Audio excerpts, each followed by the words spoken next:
تعرف ان في دراسه من جامعه كاليفورنيا اتنشرت سنه 2014 اثبتت ان 95% من الناس بتفشل في تعلم مهاره جديده، مش لانهم اغبياء ولا لان المهارات دي صعبه، لكن لانهم ببساطه مش عارفين ازاي يتعلموا من الاساس. يعني تخيل معايا كده، انت قاعد قدام اليوتيوب او الكورس او الكتاب بتحاول تفهم حاجه جديده، بتذاكر ساعات طويله، بس في الاخر مش حاسس انك ماشي قدام ولا خطوه، وبعد اسبوعين او 3 بالكتير بتسيب كل حاجه وبتقول انا مش قدها او ان الحاجه دي مش ليا اصلا. طب تعرف بقى الحقيقه المؤلمه؟ المشكله مش في ذكائك، المشكله ان محدش علمك ازاي تتعلم. وكالعاده يا صديقي انا جاي اقول لك ازاي تحل المشكله دي، فركز معايا كده ويلا بينا.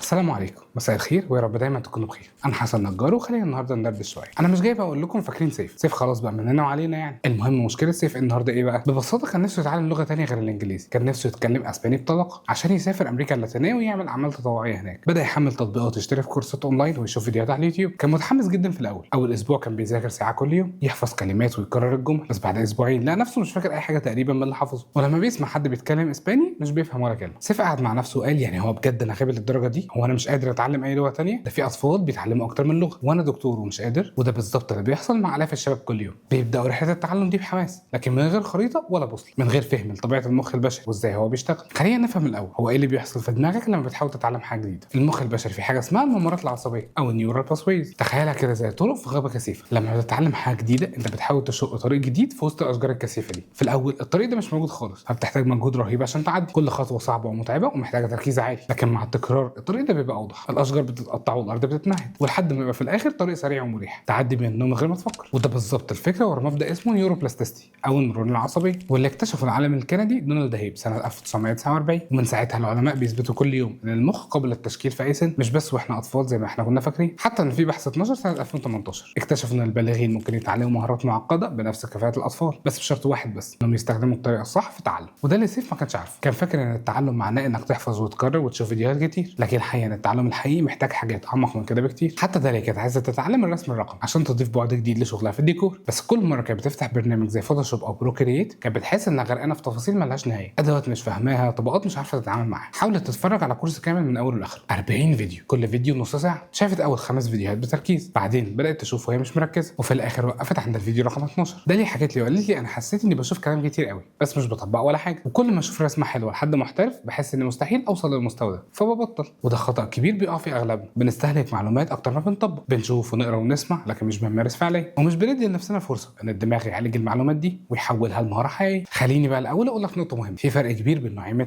التعلم السلبي والتعلم النشط. التعلم السلبي هو انك تقعد تتفرج على فيديوهات او تقرا كتب من غير ما تتفاعل مع المحتوى، زي ما تكون قاعد في سينما بتتفرج على فيلم، بتستمتع لكنك مش بتشارك. اما التعلم النشط فهو انك تشارك، تسال نفسك اسئله، تطبق اللي بتتعلمه، تغلط وتصلح غلطك، تحاول تعلم حد تاني اللي فهمته. في دراسه ضخمه اتنشرت سنه 2014 حللت نتائج 225 دراسه ثانيه شملت اكتر من 25000 طالب، والنتيجه كانت واضحه ومش قابله للنقاش. الطلاب اللي استخدموا التعلم النشط كانت درجاتهم اعلى بنسبه 6% في المتوسط، ونسبه الفشل عندهم قلت بنسبه 55% مقارنه بالتعلم التقليدي السلبي. يعني ايه بقى الكلام الكبير ده كله؟ يعني لو انت عايز تتعلم البرمجه مثلا ما تقعدش تتفرج على 100 فيديو تعليمي ورا بعض، شوف فيديو واحد، وقف الفيديو، افتح الكود بنفسك واكتب، جرب واغلط وصلح، افهم ليه الكود ده اشتغل والتاني لا. لو عايز تتعلم لغه جديده ما تقعدش تحفظ 1000 كلمه في اسبوع، خد 20 كلمه بس لكن استخدمهم في جمل حقيقيه، اكتب بيهم رساله، اتكلم مع نفسك في المرايه، سجل صوتك حتى وانت بتتكلم. سيف لما فهم الحته دي غير استراتيجيته تماما، بدل ما يذاكر ساعه كل يوم بشكل سلبي بقى يذاكر 20 دقيقه بس لكن بشكل نشط جدا. كان بيتعلم 5 كلمات اسباني جديده وبعدين يحاول يكتب بيهم 5 جمل مختلفه ويسجل صوته وهو بيقولها ويبعتهم لصاحبه اللي بيتعلم معاه اسباني برضه عشان يصححوا لبعض. والنتيجه في شهرين بس سيف بقى يعرف يكون جمل بسيطه ويفهم محادثات يوميه عاديه، حاجه ما كانش متخيل انه يوصل لها بالسرعه دي. المفهوم الثاني في تعلم كيف تتعلم التكرار المتباعد. في عالم الماني اسمه هيرمان ابنجهاوس من اكتر من 130 سنه بالظبط سنه 1885 اكتشف حاجه غريبه جدا سماها منحنى النسيان. ابنجهاوس عمل تجربه على نفسه، كان بيحفظ قوائم من كلمات وارقام عشوائيه وبعدين يختبر نفسه بعد فترات مختلفه، واكتشف ان الانسان بينسى 50% من المعلومات الجديده في خلال ساعه واحده من التعلم، و70% في خلال 24 ساعه، و90% في خلال اسبوع لو ما رجعش اللي هو حفظه. وحط تحت الكلمه دي 1000 خط. يعني تخيل معايا كده، انت لو ذاكرت كورس كامل في يومين فانت حرفيا ضيعت 90% من مجهودك لو ما رجعتوش. لكن ابنجهاوس اكتشف كمان الحل، لو انت رجعت المعلومات دي في توقيتات معينه ومدروسه المعلومه دي بتتثبت في ذاكره طويله المدى وبتفضل معاك تقريبا للابد، والتوقيتات دي هي بعد ساعه من التعلم، تتعلم بعد يوم وبعد 3 ايام، بعد اسبوع، بعد اسبوعين، وبعد شهر. ودي تقنيه استخدمها علماء كبار زي ريتشارد فينمان الفيزيائي اللي حصل على جائزه نوبل، كان مشهور بطريقته في التعلم اللي كانت معتمده على المراجعه المتباعده والشرح للغير. داليا لما طبقت الكلام ده عملت جدول بسيط، كل مهاره جديده بتتعلمها في فوتوشوب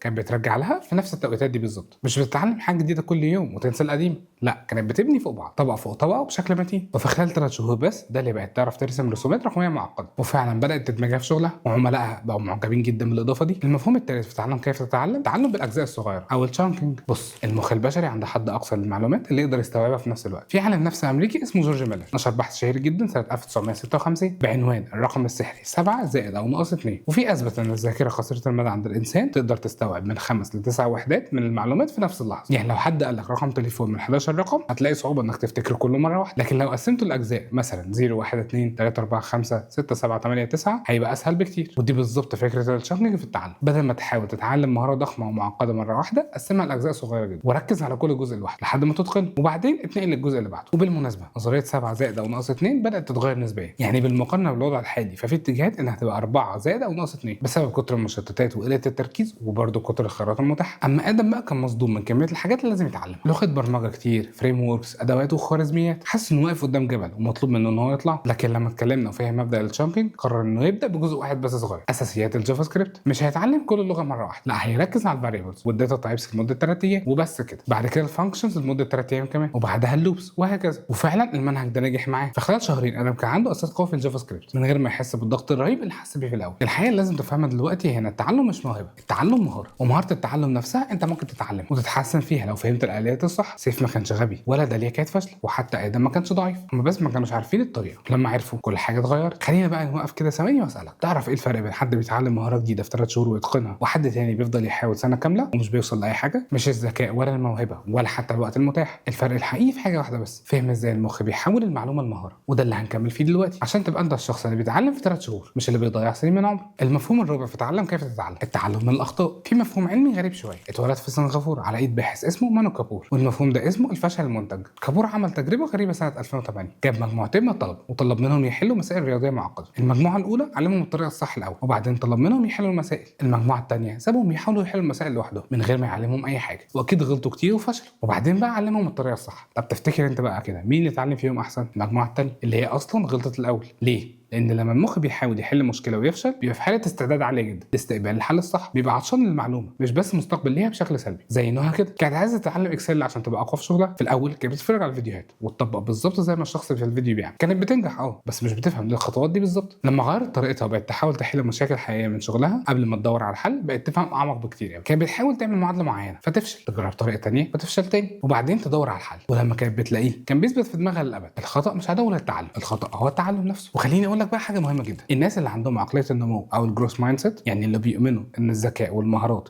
قابل للتطور، لما بيغلطوا في منطقه معينه في المخ بتنشط، ودي اشاره ان المخ بيتعلم فعلا من الغلطه. لكن الناس اللي عندهم عقليه ثابته او فيكسد مايند سيت، اللي فاكرين ان الذكاء حاجه بتتولد بيها، لما بيغلطوا المنطقه دي مش بتنشط بنفس القوه، وبالتالي مش بتعلمهم من اخطائهم. وده يعلمنا ان الافكار بتاعتنا مهمه جدا. وده طبعا اشاره ليكم انكم لازم ترجعوا تتفرجوا على حلقه الافكار اللي عملناها، لان قلنا في حاجات مهمه جدا عن ازاي نشتغل على جوده افكارنا. انا بفهمكم بس يعني الاشارات اللي المفروض تاخدوا بالكم منها. المفهوم الخامس في تعلم كيف تتعلم، الاسترجاع النشط. لو سالتك دلوقتي ايه احسن طريقه تذاكر بيها، اغلب الناس هيقولوا اقرا الماده كذا مره او اعلم على الاجزاء المهمه بالالوان. لكن الحقيقه العلميه بتقول حاجه ثانيه خالص. في بحث ضخم اتعمل سنه 2013، الباحثين قيموا اكثر من 10 تقنيات مختلفه للمذاكره وطلعوا بنتيجه صادمه. اكثر تقنيه فعاله على الاطلاق هي الاسترجاع النشط، يعني انك تحاول تفتكر المعلومه من دماغك من غير ما ترجع للكتاب او الملف اللي كنت بتقرا منه. التقنيات الثانيه زي اعاده القراءه والتعليم بالالوان كانت من اضعف التقنيات في الفعاليه. يعني ايه بقى الكلام ده بشكل عملي؟ لما تذاكر صفحه من كتاب ما تقراهاش 5 مرات، اقراها مرتين بتركيز، وبعدين اقفل الكتاب وحاول تكتب او تقول بصوت عالي كل اللي انت فاكره من الصفحه دي. هتلاقي نفسك ناسي حاجات كتير وده طبيعي. ارجع للكتاب، شوف اللي نسيته وحاول تاني. الفكره ان كل مره بتحاول فيها تسترجع معلومه من دماغك انت بتقوي الممر العصبي اللي بيوصلك للمعلومه دي، زي ما تكون بتعمل تمرين رياضي للعضله، كل تكرار بيقويها. سيف استخدم التقنيه دي في تعلم الاسباني بشكل ذكي جدا. بدل ما يقعد يراجع الكلمات من الكتاب كان بيقفل الكتاب ويحاول يكتب كل الكلمات اللي اتعلمها النهارده من المذاكره. في الاول كان بينسى 70% منها، لكن مع الوقت والتكرار النسبه دي قلت لحد ما بقى يفتكر 90% من اول مره. المفهوم السادس في تعلم كيف تتعلم، الربط بالمعرفه السابقه. المخ مش فلاشه USB تحفظ فيها ملفات منفصله، المخ اشبه بشبكه عنكبوت ضخم، كل كل معلومه مربوطه بمعلومات تانية اكتر. لما تيجي تتعلم حاجه جديده لو ربطتها بحاجه انت عارفها من قبل كده، المعلومه الجديده دي هتتثبت اسرع واقوى بكتير. ودي تقنيه اسمها الابوريشن او التفصيل، واللي اتكلم عنها علماء كتير جدا. حتى ان في دراسه برضو اتعملت الباحثين لقوا ان الطلبه اللي ربطوا المعلومات الجديده بامثله من حياتهم الشخصيه او بمعلومات قديمه عندهم فضلوا فاكرين المعلومات دي لمده اطول من الطلبه اللي حفظوها بشكل منفصل. داليا لما كانت بتتعلم الرسم الرقمي كانت بتربط كل تقنيه جديده بحاجه هي عارفاها من علم الهندسه والديكور. مثلا اللايرز في فوتوشوب ربطتهم بفكره الطبقات في الرسومات المعماريه اللي هي اصلا متعوده عليها. الكالر ثيوري ربطتها بمعرفتها عن تنسيق الالوان في التصميم الداخلي. والربط ده خلى التعلم اسهل واسرع بكتير لان مخها مش بيتعامل مع معلومات غريبه تماما لكن بيبني على اساس موجود. انت كمان لو عايز تتعلم اي حاجه جديده اسال نفسك الحاجه الجديده دي شبه ايه في حياتي او في معرفتي السابقه. لو بتتعلم برمجه وجيت عند مفهوم الفانكشنز ممكن تربطه بفكره الاله في المصنع، بتدخل ليها مواد خام اللي هي البارامترز بتشتغل عليها وبيطلع لك منتج نهائي اللي هو الريتيرن فاليو. لو بتتعلم لغه جديده ممكن تربط الكلمات الجديده بكلمات شبهها في العربي او الانجليزي سواء في الصوت او في المعنى. الربط ده مش بس بيسهل التعلم كمان بيخليك تفهم اعمق لانك بتشوف الصوره الاكبر وازاي كل حاجه متصله ببعضها. خليني احكي لك عن واحد من اعظم العلماء في التاريخ الحديث اسمه ريتشارد فينمان. فينمان كان فيزيائي امريكي حصل على جائزه نوبل سنه 1965 ومن اكثر العلماء اللي ساهموا في تطوير فيزياء الكم. لكن اللي مش كل الناس عارفاه ان فينمان ما كانش عبقري بالفطره، كان عنده طريقه معينه في التعلم وكان بيقول عنها بنفسه وحتى اتسمت باسم تقنيه فينمان للتعلم. التقنيه دي ببساطه مكونه من 4 خطوات. اختار المفهوم اللي عايز تتعلمه، اشرحه لطفل عنده 5 سنين او تخيل انك بتشرحه لحد مش فاهم اي حاجه عن الموضوع. لما تلاقي نفسك مش عارف تشرح جزء معين ارجع للمصدر وافهمه تاني. بسط اللغه وابعد عن المصطلحات المعقده. فينمان كان مؤمن ان انت مش فاهم حاجه حقيقيه غير لما تقدر تشرحها ببساطه، وده فعلا اللي اثبته العلم في ظاهره اسمها وهم المعرفه. انت ممكن تفتكر انك فاهم الحاجه دي كويس لانك قريتها او سمعتها، لكن لما تيجي تشرحها او تطبقها تكتشف انك مش فاهمها قد ما كنت فاكر. ادم استخدم تقنيه فينمان بشكل عملي جدا. كل مفهوم جديد كان بيتعلمه في البرمجه كان بيحاول يشرحه لاخته الصغيره اللي في سنه ثانيه اعدادي ومش فاهمه اي حاجه في البرمجه. كان بيبسط المفاهيم المعقده، يستخدم امثله من حياتهم اليوميه، ولما يلاقي نفسه مش عارف يوصل فكره معينه يرجع يذاكرها تاني. وبصراحه ده مش بس ساعده ان هو يفهم احسن، كمان اخته بدات تهتم بالبرمجه وبقت عايزه تتعلم. عالم تاني عظيم كان بيستخدم نفس المبدا الغني عن التعريف طبعا البرت اينشتاين. اينشتاين قال مقوله مشهوره جدا: اذا لم تستطع شرح شيء ببساطه فانت لم تفهمه جيدا بما فيه كفايه. واينشتاين نفسه كان معروف بقدرته على تبسيط اعقد النظريات الفيزيائيه لما شرح نظريه النسبيه باستخدام امثله بسيطه جدا زي القطارات والساعات، مش بس معادلات رياضيه معقده رغم ان المعادلات موجوده برضه للمتخصصين. خليني اقول لك حاجه ممكن تغير نظرتك للموضوع كله: التعلم مش محطه وصول، التعلم قطر ماشي. يعني ايه؟ يعني انت مش بتتعلم حاجه واحده عشان تخلصها وتبقى وصلت وانتهى الموضوع على كده، لا، كل مهاره بتتعلمها هي مفتاح بيفتح لك باب جديد والباب ده بيوديك لمكان فيه ابواب تانية اكتر. سيف لما اتعلم الاسباني في الاول كان فاكر ان ده الهدف النهائي، لكن بعد ما اتقن اللغه اكتشف ان ده فتح له ابواب تانية خالص. بقى قادر انه يقرا ابحاث طبيه بالاسباني ما كانتش متاحه له بالانجليزي، بقى يتواصل مع دكاتره من دول امريكا اللاتينيه ويتبادل معاهم الخبرات، بقى يفهم ثقافات جديده غيرت طريقه تفكيره في الحياه نفسها. الاسباني ما كانش نهايه، بالعكس ده كان البدايه. وفي حاجه اهم من المهاره نفسها بقى: لما بتتعلم اي حاجه جديده وتنجح فيها انت مش بس بتكتسب مهاره، انت بتبني شخصيه المتعلم، شخصيه الانسان اللي مش بيخاف من الجديد، اللي مش بيستسلم قدام الصعوبات، اللي عارف انه يقدر يتاقلم ويتطور مهما كانت الظروف. في عالم نفس كندي اسمه البرت بانادورا من اشهر علماء النفس في القرن العشرين، وضع نظريه اسمها الكفاءه الذاتيه ونشرها في ابحاث كتيره جدا. بانادورا اكتشف حاجه مذهله: ايمانك بقدرتك على النجاح اهم من قدرتك الفعليه. يعني لو انت مؤمن انك تقدر تتعلم وتنجح فعلا احتماليه نجاحك بتزيد بشكل كبير قوي حتى لو قدراتك الحاليه محدوده. طب ازاي بقى الايمان ده بيتبني؟ من خلال تجارب النجاح الصغيره المتراكمه. يعني كل مره بتتعلم فيها حاجه جديده مهما كانت صغيره وبتنجح فيها انت بتقول لنفسك حاجه مهمه قوي: انا قدرت المره دي يبقى اقدر المره الجايه. وبالتدريج بتتحول من شخص خايف من التعلم لشخص بيدور على التعلم. ادم نجح انه يتعلم البرمجه رغم انه ما كانش عنده اي خلفيه تقنيه. الموضوع ما كانش بس انه بقى مبرمج، لا، الموضوع انه اكتشف حاجه اهم: انا اقدر اتعلم اي حاجه لو التزمت. والثقه دي خلته يبدا يتعلم حاجات تانية. اتعلم انجليزي بشكل افضل عشان يقدر يتابع مصادر اجنبيه، اتعلم اساسيات التصميم عشان يبقى مبرمج اشمل، بدا يتعلم عن رياده الاعمال لانه بيحلم يعمل مشروعه الخاص. كل مهاره بتبقى اساس قوي وثابت للمهاره اللي بعدها. حتى ان في مفهوم حديث في علم التطوير الشخصي اسمه تراكم المهارات، اتكلم عنه كاتب ورجل اعمال امريكي اسمه سكوت ادم. سكوت قال حاجه عبقريه: انت مش محتاج تبقى الافضل في العالم في مهاره واحده، انت محتاج تبقى جيد جدا في مجموعه مهارات نادره مع بعض. يعني مثلا لو انت مبرمج كويس مش احسن حتى مبرمج في العالم وعندك مهارات تواصل ممتازه وفاهم شويه في التسويق، الخليط ده قادر جدا وبيخليك مميز بشكل استثنائي في سوق العمل. يمكن انا شخصيا بميل اكتر للفكره دي بس في نسق معين: ان يكون في عندك مهاره انت قوي جدا فيها وتبذل فيها اكبر قدر ممكن انك تتعلم اغلب جوانبها وتبقى خبير بشكل كبير في المهاره دي. وقتها هتبدا انت بنفسك ترسم شكل حياتك مبني على اساس خبرتك اللي انت اكتسبتها، وهتفهم وقتها ان في مهارات انت محتاج تضيفها لحياتك وابدا اتعلمها واحده واحده، ولما تخلصها وتتقنها اتعلم اللي بعدها. ده اللي لما ضافت مهاره الرسم الرقمي لمهارتها في الهندسه والديكور ما بقتش مجرد مهندسه عاديه، بقت مهندسه بتقدم حلول بصريه ابداعيه مش موجوده عند منافسين. والحلو في الموضوع ان كل مهاره بتسهل المهاره اللي بعدها. لما تتعلم اللغه الاسباني هيبقى اسهل بكتير قوي انك تتعلم الايطالي بعد كده لانك فهمت الاليات. لما تتعلم البرمجه هيبقى اسهل تتعلم تحليل البيانات او الذكاء الاصطناعي لان الاساس بقى موجود عندك. لما تتعلم الرسم مثلا هيبقى اسهل تتعلم التصوير او تصميم ثلاثي الابعاد. وعشان ما نبقاش بنقول ان ده ممكن يبقى كلام وخلاص، خليني احكي لك عن علماء مصريين عظام اثبتوا ان التعلم رحله مستمره وان كل مهاره بتضيف لشخصيتك. الدكتوره سميره موسى عالمه الذره المصريه الرائده اتولدت في قريه صغيره في الغربيه. كانت اول امراه تحصل على دكتوراه في علوم الذره من مصر، واول معيده في كليه العلوم في جامعه القاهره. سميره ما كانتش بس عالمه في تخصصها، كانت متعلمه مستمره. اتعلمت الانجليزيه بطلاقه، وكمان اتعلمت الفرنساوي والالماني عشان تقدر تقرا الابحاث العلميه الاجنبيه. سافرت امريكا وبريطانيا عشان تتعلم احدث التقنيات النوويه، وكانت بتحلم انها تسخر الطاقه النوويه لخدمه البشريه في السلام والطب. وتوفت في حادثه عربيه وهي عندها 35 سنه بس، لكن سابت وراها ارث علمي عظيم جدا والهام لاجيال من بعدها، واثبتت ان التعلم ملوش حدود. الدكتور مشرف علي مشرف، عالم الفيزياء النظريه المصري، يعتبر من اوائل الفيزيائيين العرب اللي ساهموا في تطوير نظريه الكم. علي مشرفه كان متعلم نهائي، درس في مصر وبعدين كمل في انجلترا. حصل على دكتوراه من جامعه نوتنجهام وهو عنده 25 سنه بس، وكان من اصغر الحاصلين على درجه الدكتوراه في العلوم وقتها. لكن المميز في مشرفه انه ما كانش بس عالم في الفيزياء، كان اديب وشاعر كمان. كتب كتب كتير قوي في الفلسفه والادب، وكان بيحاضر في المجالات الانسانيه بنفس شغفه في العلوم. علي مشرفه اثبت ان التعلم الحقيقي بيتجاوز التخصص الواحد. كان بيؤمن ان العالم الحقيقي هو اللي بيجمع بين العلم والفن والفلسفه. العلماء دول وغيرهم كتير علمونا درس مهم جدا: الحياه كلها رحله تعلم مستمر، مفيش حد خلص تعليم ولا حد وصل للنهايه. حتى اعظم العلماء في العالم لسه بيتعلموا كل يوم، لسه بيكتشفوا حاجات جديده، ولسه بيواجهوا اسئله مش عارفين اجابتها. والحياه الجميله هنا ان ده مش عيب، دي هديه. لان معنى كده ان الحياه مش تبقى ممله ابدا، دايما هيكون في حاجه جديده تتعلمها، مهاره جديده تكتسبها، او مجال جديد تستكشفه، شغف جديد تكتشفه في نفسك. نوع لما فهمت ان التعلم مش رحله، هي محطه نهائيه، الموضوع خفف عنها ضغط كبير قوي. ما بقتش خايفه انها تختار غلط، لانها فهمت ان كل اختيار هو فرصه للتعلم، وكل تعلم هيضيف ليها ويقويها. بدات تتعامل مع حياتها المهنيه على انها تجربه كبيره مستمره، مش قرار نهائي لازم يبقى صح 100%. وفي حاجه اخيره مهمه جدا عن التعلم المستمر: لما بتخلي التعلم جزء من شخصيتك، انت بتبني مرونه نفسيه قويه جدا جوه نفسك. المرونه النفسيه ببساطه يعني قدرتك على التاقلم مع التغييرات والازمات والصعوبات من غير ما تنهار. في دراسه اتنشرت سنه 2020، الباحثين لقوا ان الناس اللي عندها عقليه التعلم المستمر كانت افضل بشكل ملحوظ على التعامل مع ازمه كوفيد 19 والتغييرات الجذريه اللي حصلت في العالم وقتها. ليه بقى؟ لانهم ببساطه ما كانوش خايفين من الجديد، بالعكس هم كانوا مستعدين يتاقلموا. الناس اللي كانت شغاله في مجال معين وفجاه اتقفل، اللي عندهم عقليه المتعلم قالوا ايه بقى؟ طب ايه المهارات الجديده اللي السوق محتاجها وازاي اقدر اتعلمها؟ فعلا اتعلموا وغيروا مسارهم. اما الناس اللي ما كانش عندها العقليه دي كانوا اكتر عرضه للاحباط والاستسلام. التعلم المستمر مش رفاهيه، ده تامين على حياتك، تامين ضد التغيرات المفاجئه، ضد الازمات الاقتصاديه، ضد الانقراض المهني، وكمان ضد الشعور بالضياع. عشان كده لما تبدا تتعلم اي حاجه جديده ما تبصش للمهاره دي لوحدها، بص للشخص اللي انت بتبنيه جواك، بص للثقه اللي بتزرع فيك مع كل نجاح صغير، بص للابواب اللي هتتفتح واللي ورا كل باب ابواب تانية، بص لنفسك بعد سنه سنتين 5 سنين وانت شخص متعلم مستمر، مش خايف من التحديات، عارف انك تقدر تتاقلم وتتطور مهما حصل. هو ده بقى الكنز الحقيقي، مش الشهاده ولا الشغل ولا حتى المهاره نفسها. الكنز هو انك تبقى شخص قادر على التعلم ومحب للتعلم ومستمر في ده. ولما توصل للحاله دي مفيش حاجه في الدنيا تقدر توقفك. والحقيقه بقى ان أنا لو سبتك دلوقتي وقفلت الموضوع ده على كده احس اني ما اديتلكش كل اللي عندي. عشان كده لو حابب انا ممكن اقول لك على خطه واضحه تقدر تمشي عليها ونعملها فيديو منفصل. فقولوا لنا بقى رايكم في الكومنتس، وطبعا برضو اكتبوا لنا المواضيع اللي تحبوا ان انا اتكلم عنها في المستقبل، وهنعمل عنها فيديوهات برضو. طبتم وطبت ايامكم. سلام عليكم.